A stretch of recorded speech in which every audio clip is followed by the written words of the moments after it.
예, 이 시간 성경 말씀은 신약 성경 요한복음 요한복음 21장 15절서부터 20절 말씀까지 보시겠습니다. 제 성경 페이지로는 185페이지입니다.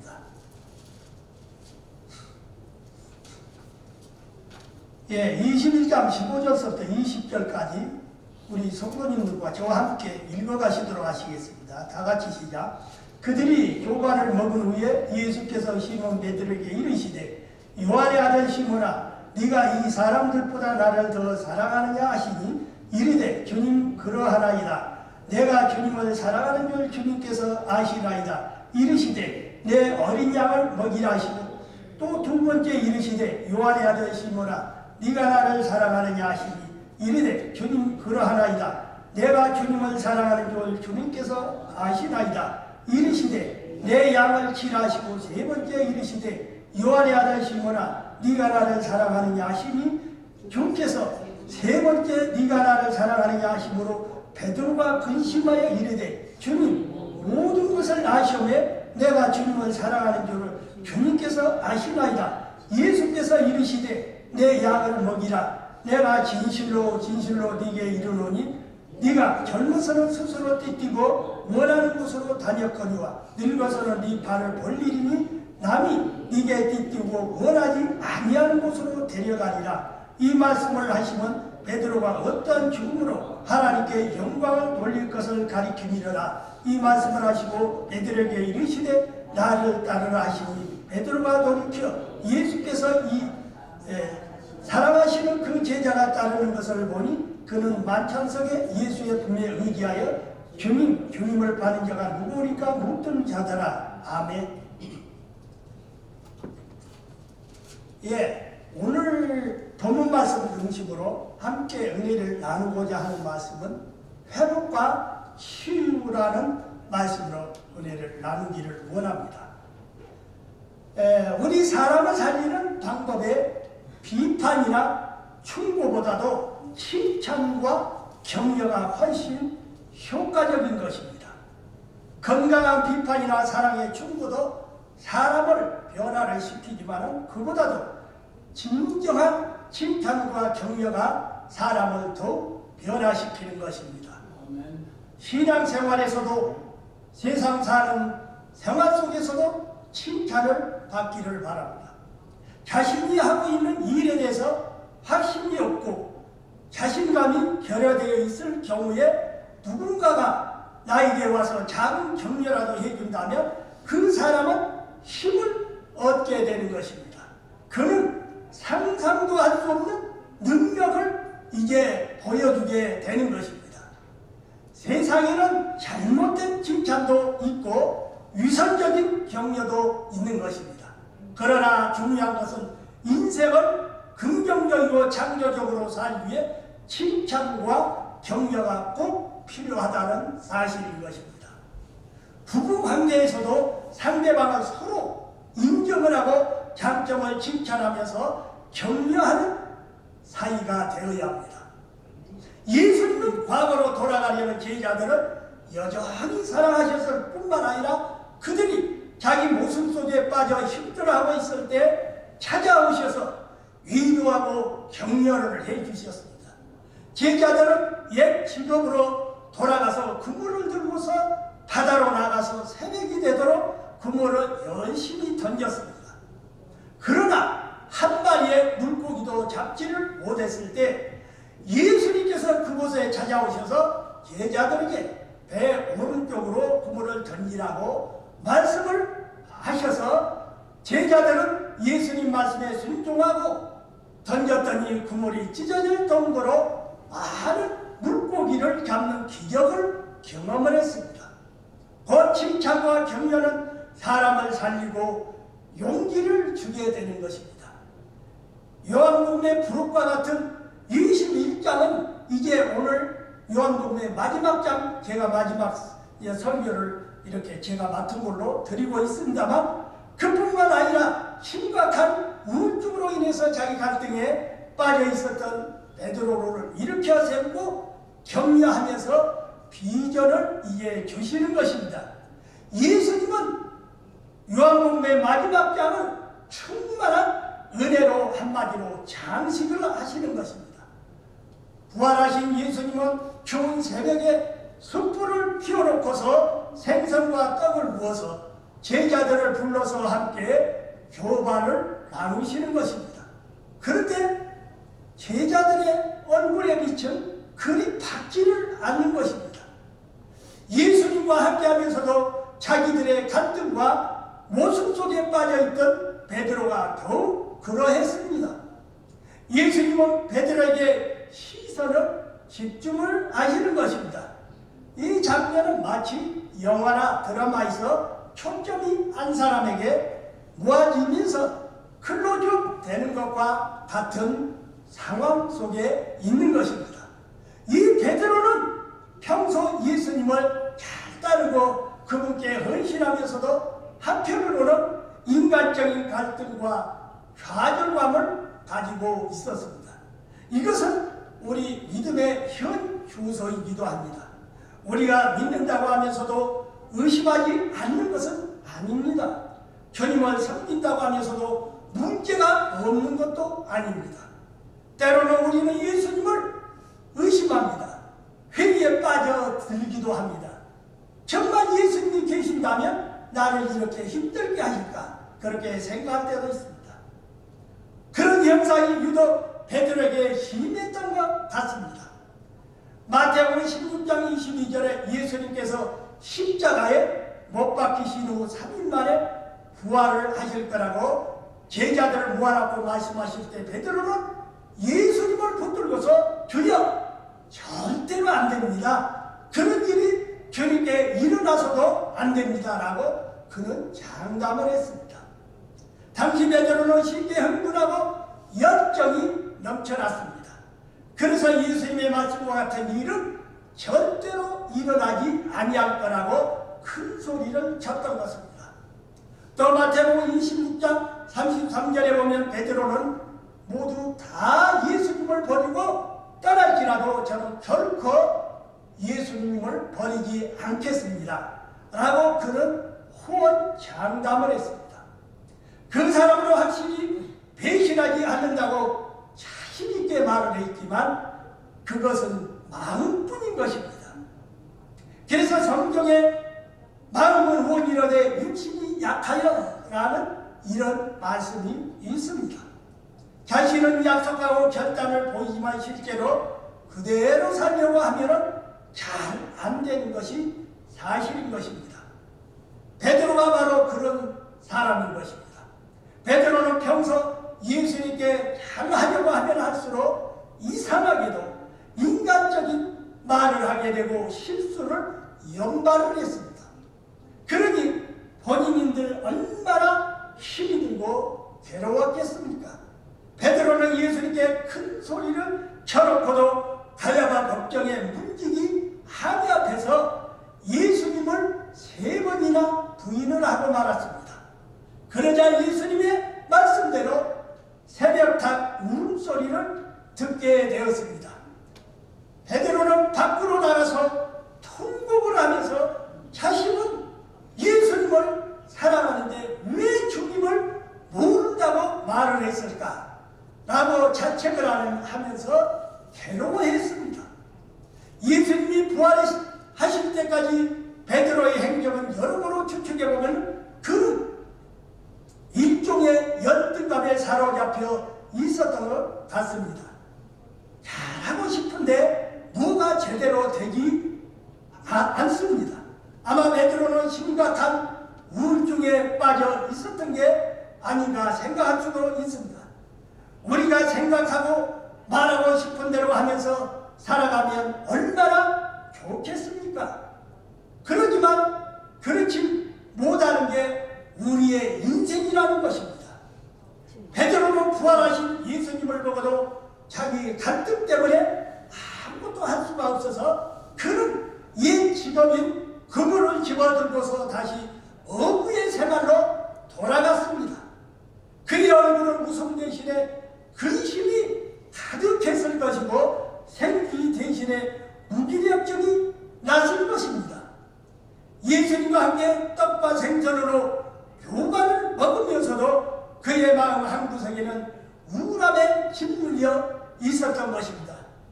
조금 전에 배 위에 있었던 베드로와 사도 요한의 말을 듣고서 해변가에 서 계신 예수님을 발견하고 급히 바다로 뛰어내려 갔지만 막상 예수님 앞에 도착하자마자 가슴이 답답해지는 그 느낌을 갖게 된다는 것입니다.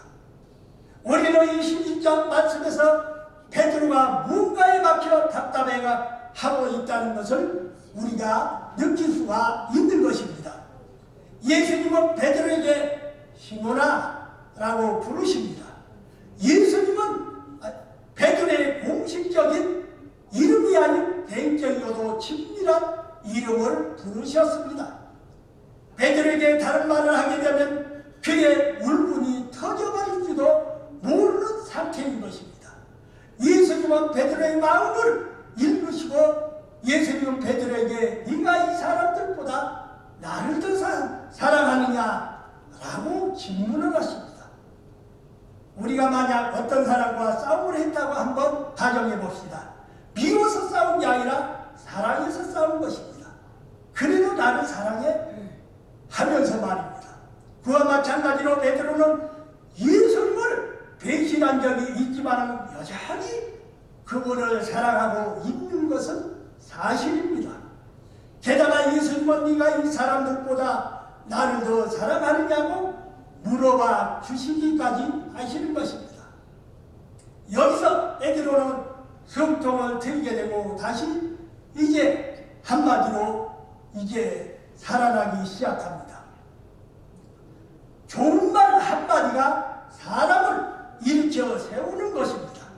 예수님은 베드로에게 너는 실수를 했지만 여전히 나를 사랑하고 있는 거야 라고 하면서 한마디로 다가오신 것입니다. 뜻하지 않는 예수님 질문에 베드로는 깜짝 놀랐습니다.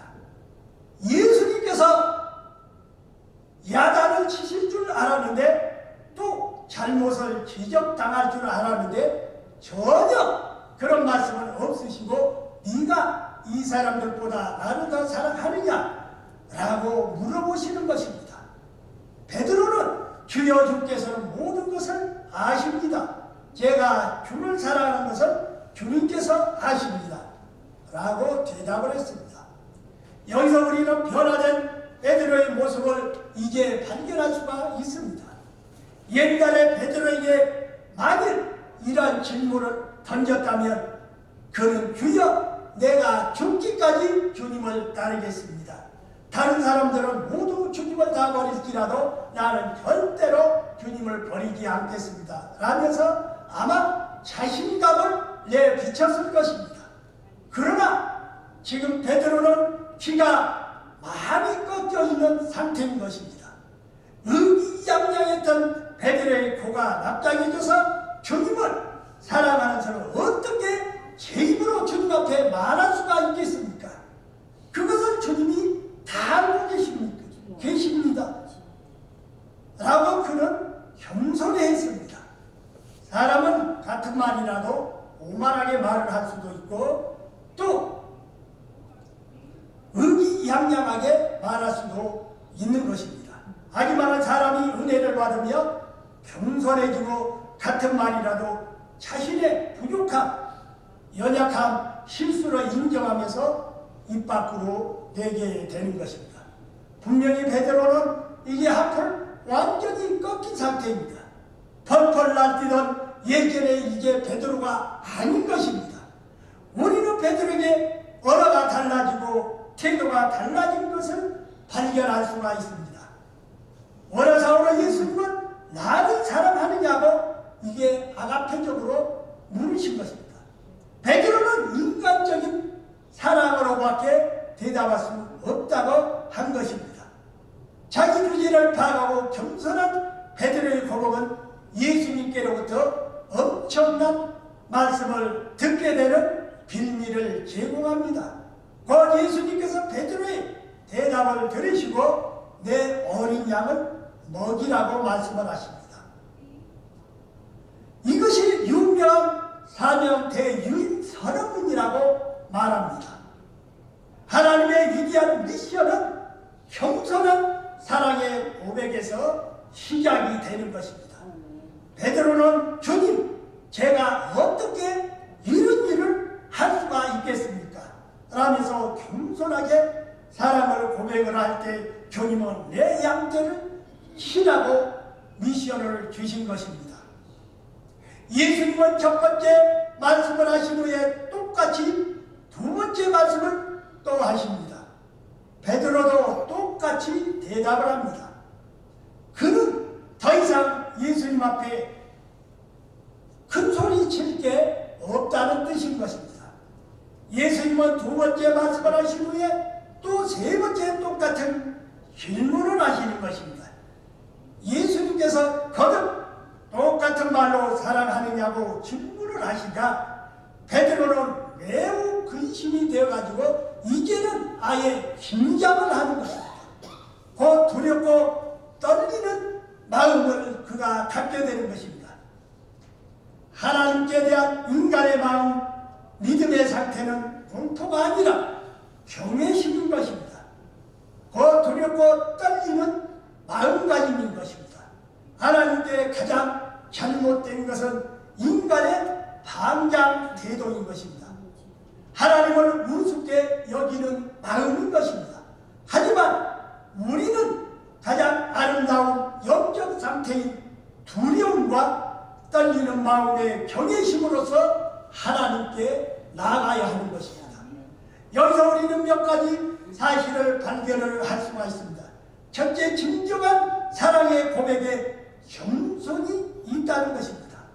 진정한 사랑의 고백에 자신의 부족함과 연약함을 인정하는 영적 태도가 있는 것입니다. 두렵고 떨리는 마음으로 우리는 겸허하게 하나님 앞에 나아가는 것이 예배의 태도인 것입니다. 실수를 한 만큼 회복할 수 있도록 우리 주님께서 기회를 주신다는 것입니다. 예수님이 베드로에게 세 번이나 같은 말씀을 하신 것은 베드로가 못 알아들었기 때문이 아닌 것입니다. 베드로가 세 번이나 예수님을 배신했기 때문에 예수님께서는 회복의 기회를 세 번을 주신 것입니다.